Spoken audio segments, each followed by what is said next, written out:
Bismillah, salatu, salam a Rasulillah.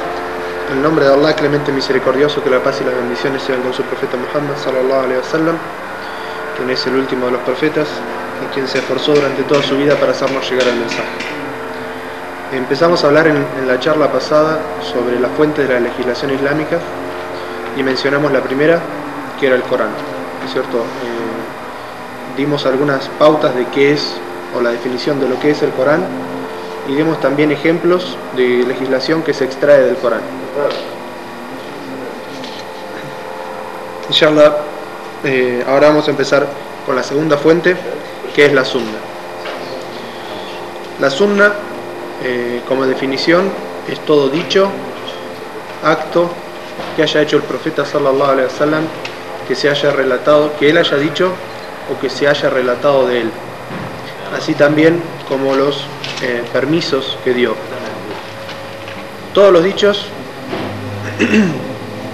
es decir, palabras que el profeta sallallahu alaihi wasallam emitió, como por ejemplo cuando dijo el hadith que mencionamos anteriormente: Sallu kama ra'aytumuni usalli, haced el salat, como los árabes que se querían hacer musulmanas. El profeta sallallahu alaihi wasallam permitió que se escribiera la sunna, las órdenes más expresas, para enviarlas a las tribus para que aprendieran el Islam. También la sunna se resguardó en la memoria de los sahaba, ¿no es cierto? No toda la sunna fue escrita en épocas del profeta sallallahu alaihi wasallam, pero fue guardada en la memoria de los sahaba. Después de la muerte del profeta sallallahu alaihi wasallam, cuando los primeros califas, si ocurría alguna situación en la que necesitaban saber qué hacer y no encontraban respuesta en la sunna, entonces llamaban al consejo de los sahabas para que se reunieran y preguntaban si alguno había escuchado decir algo al respecto del profeta sallallahu alaihi wasallam. Y así fue como los sahabas se paraban y decían: si yo escuché al profeta sallallahu alaihi wasallam decir tal o cual cosa, entonces todos los hadices se iban haciendo de conocimiento común. También a medida que se fue expandiendo la nación islámica y se hacía falta de que personas viajaran, ¿no es cierto?, a enseñar el Islam a estas nuevas tribus o a estos nuevos países que se hacían musulmanes, los sahabas viajaban, ¿no es cierto?, como el caso incluso de Ibn Omar, que viajó a lo que hoy se conoce como Azerbaiyán, ¿no es cierto?, en el sur de Rusia. Viajó hasta esos países y se quedaban ahí. También viajó a Armenia, viajaban a esos países para enseñarles a la gente la sunna. Entonces fue así como en la generación que vino después, la tercera generación, la de los tabe'in, se hicieron las compilaciones más grandes de sunna.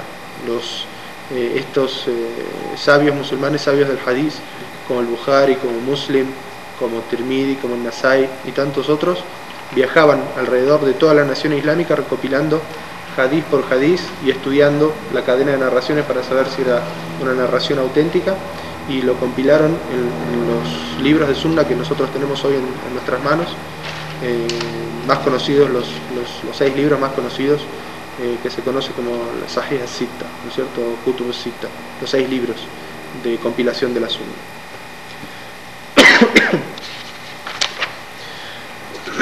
Vamos a ver ahora algunos de los ejemplos de leyes que son extraídas de la sunna.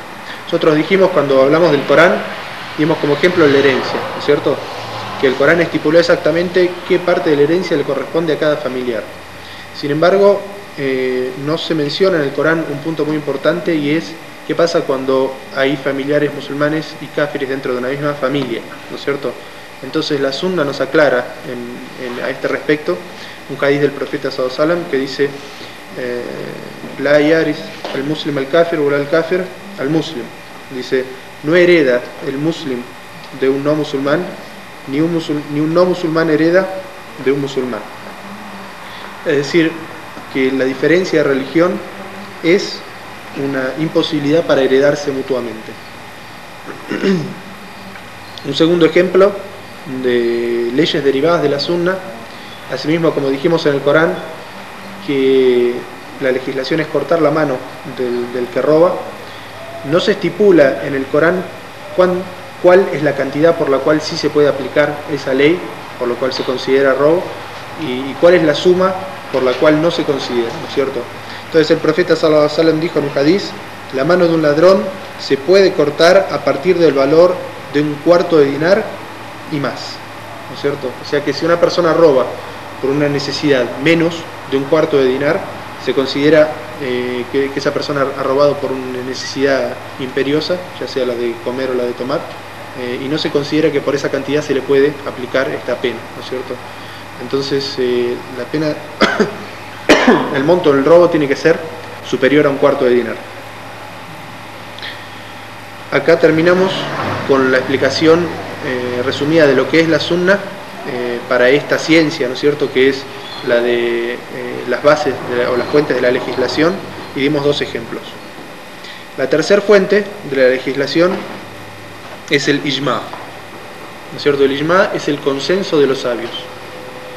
Generalmente, cuando se habla del consenso de los sabios, se está refiriendo a la generación de los sahaba, ¿no es cierto? Muchas de las cosas que no estaban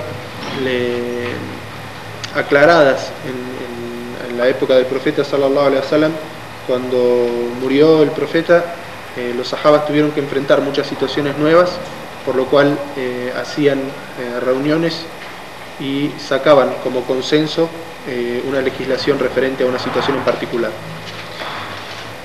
Como dijimos anteriormente, todas las leyes que se extraen directamente del Corán y de la Sunna son definitivas, ¿no es cierto?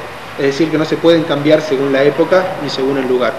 Sin embargo, todas las leyes que vamos a ir viendo ahora, ¿no es cierto?, como ejemplos de lo que es el ijma o el consenso de los sabios, sí cambia según el tiempo y según el lugar, ¿no es cierto? Como primer ejemplo vamos a dar una situación, un consenso de los sahabas al poco tiempo de la muerte del profeta sallallahu alaihi wasallam. Como dijimos, el Corán, ¿no es cierto?, fue escrito en su totalidad en vida del profeta sallallahu alaihi wasallam, pero no fue compilado en un solo tomo, ¿no es cierto? Los sahabas escribían, por la falta de material en aquella época, cuando bajaba la revelación, lo escribían en papiros, lo escribían en las paletillas de los corderos o de los camellos, lo escribían sobre pedazos de roca, ¿no es cierto? Eso hacía que fuera muy difícil en aquel momento compilar todo el Corán, todo el libro, en un solo libro. Entonces, después de la muerte del profeta sallallahu alaihi wasallam y después de una batalla en la que murieron muchos de los sahabas que memorizaban el Corán, Omar le aconsejó al califa Abu Bakr as-Siddiq que compilara todo el Corán, ¿no es cierto?, en un solo volumen, para no arriesgarse a la posibilidad de que se perdiera el Corán o parte del Corán. Entonces Abu Bakr en un principio se negó. Él dijo: ¿cómo vamos a hacer algo que no hizo el profeta sallallahu alaihi wasallam?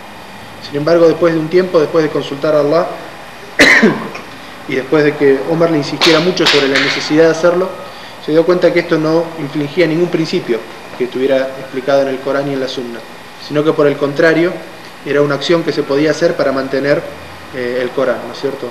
Entonces le encargaron la obra de compilar el Corán a un sahabi que se llama Hassan ibn Thabit, que era uno de los que memorizaba el Corán, que era uno de los que participó en la última repaso que hizo el profeta sallallahu alaihi wasallam durante el mes de Ramadán con el ángel Gabriel 2 veces, y él estaba detrás del profeta sallallahu alaihi wasallam escuchándolo.